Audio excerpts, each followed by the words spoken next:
सारी हवा बाहर। और चाची को कहूंगी उनकी ड्रेसिंग टेबल को रिफ्रेश कर रहे हैं झाड़ू से। फिर देखना एक दिन में मेहमान खुद भाग जाएंगे। सभी ठहाके लगाकर हंसते हैं। प्लान तय हो चुका था। अगले सुबह 4 बजे घर में गहरा सन्नाटा था। सब गहरी नींद में है। अचानक विमल की आवाज गूंजती है। उठिए विनोद, चंचल, अम्मा, सुबह हो गई है, योगा का टाइम हो गया है। अरे भैया अभी तो मुर्गा भी नहीं बोला।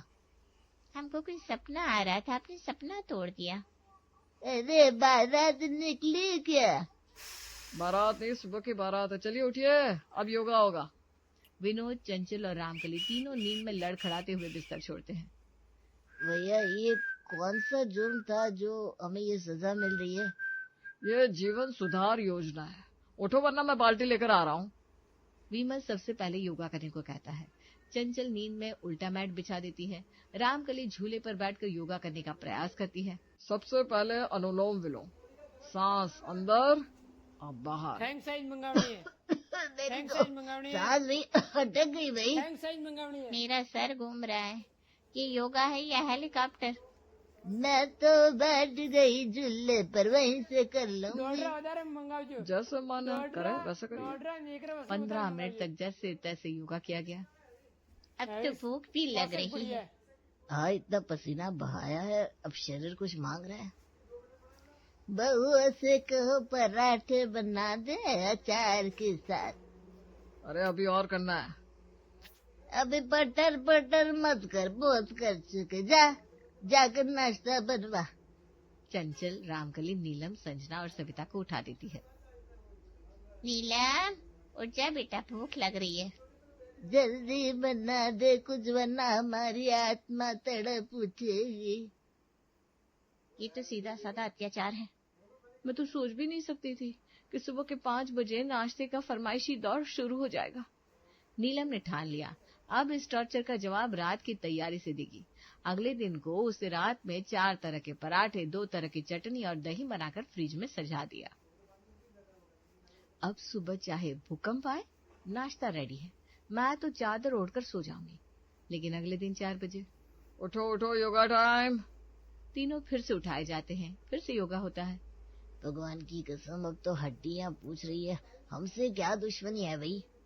वैसे कुछ भी कहो, मुझे तो मजा आ रहा है। मैं तो अपने जमाने में यही सब करती थी। योगा के बाद जैसे ही सब थके हारे होते हैं, सूरज की हल्की किरणें आती है। देखो देखो सूरज निकल रहा है। निकलने दो, मेरी तो नींद जा चुकी है। सबको उठाओ भैया, ऐसा नजारा सबको देखना चाहिए। विनोद रहम कर, मत उठा सबको। नहीं नहीं, सबको दिखा देना सूरज। चलो चंदन, राजन, संजना सब उठो। कौन मर गया? निकला। सूरज तो रोज निकलता है, इसे देखने के लिए इतनी सुबह उठाने की क्या जरूरत है? अरे उठो बच्चों, तुम्हारे पिताजी तो 4 बजे उठ जाते हैं। डिसाइड किया जाता है कि अब इनको नहीं उठाएंगे। लेकिन अगले दिन वो लोग खुद ही उठ जाते हैं और रसोई में बर्तनों की भयंकर खटपट शुरू कर देते हैं। ये क्या, घर में भूकंप आया क्या? अरे नहीं, हम नाश्ता बना रहे हैं। कोई आलू का पराठा खाएगा क्या? ये सब ना पापा की वजह से हो रहा है। हाँ बिल्कुल, इन्हीं के दिमाग की उपज है ये सुबह सुबह सुधार योजना।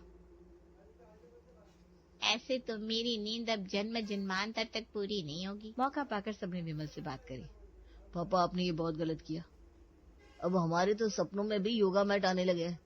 और सूरज देखकर ना उल्टी से आने लगती है। अरे मुझे क्या पता था कि दांव उल्टा पड़ जाएगा। ये लोग रात में जल्दी सो जाते हैं और फिर पूरे दिन तांडव मचाते हैं। सविता चुपचाप सब सुन रही थी। अचानक बोल पड़ती है। एक आइडिया है। क्या? अगला दिन उपवास दिवस घोषित कर देते हैं। सब बोल देंगे कि व्रत है।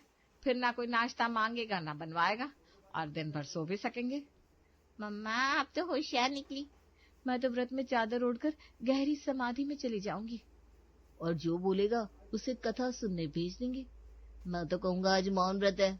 बहुत बढ़िया। अब 4 बजे के मेहमान खुद अपने मुंह पर पट्टी बांध देंगे। अगली सुबह 4 बजे विनोद, चंचल और रामकली हमेशा की तरह जोश में उठे। जोर जोर से चिल्लाते हुए बाकियों को उठाने वाले थे कि सामने से विमल एकदम सीरियस मुद्रा में प्रकट हुए। रुको, आज किसी को मत उठाना। क्यों जी? आज तो हम सूर्य नमस्कार से शुरू करने वाले थे ना। आज सोमवार है, व्रत का दिन है। अरे वाह, तो फिर फलाहार वाला व्रत करेंगे। आलू की टिक्की, साबूदाने की खिचड़ी और मीठे में सिंगाड़े का हलवा। कहे का फलाहार, असली व्रत तो निर्जला होता है। पानी की एक बूंद नहीं पीनी चाहिए, तभी पुण्य मिलता है।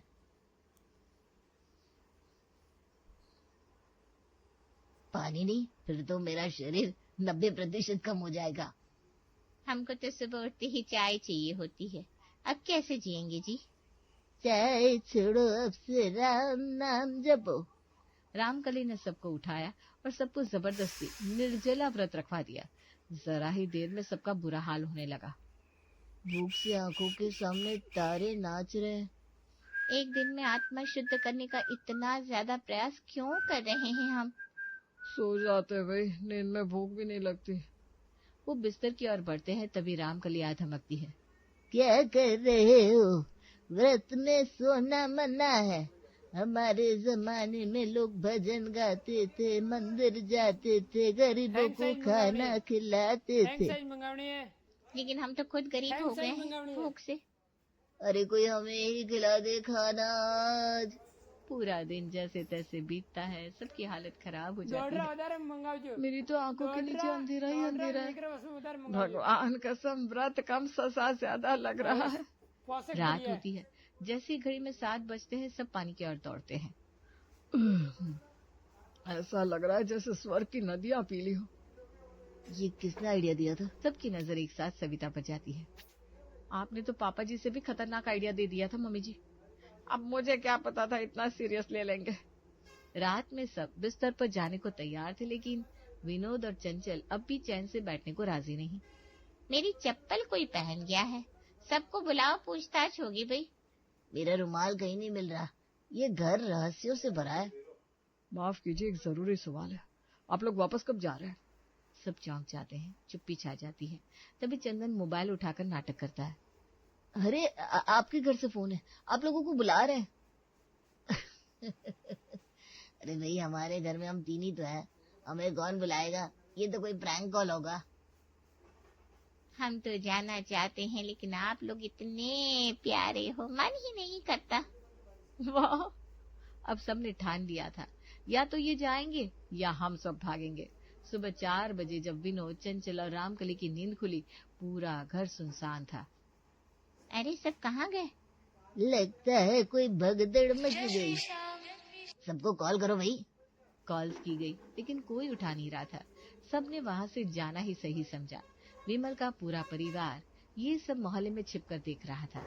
जैसे ही वो लोग गए तो विमल का पूरा परिवार अपने घर वापस आ गया। गजब, आज तो सुकून की सुबह है। घर में शांति है, चिड़ियों की चहचहाहट भी सुनाई दे रही है। मंगावनी है। चलो भगवान का शुक्र है हमारी आजादी लौट आई। लेकिन तभी दरवाजा खुलता है। अरे हम तो अपना बैग भूल गए थे। अरे आप लोग वापस आ गए? चलो अब वापस आ ही गए तो एक हफ्ता और रुक जाते हैं, क्यों? नहीं।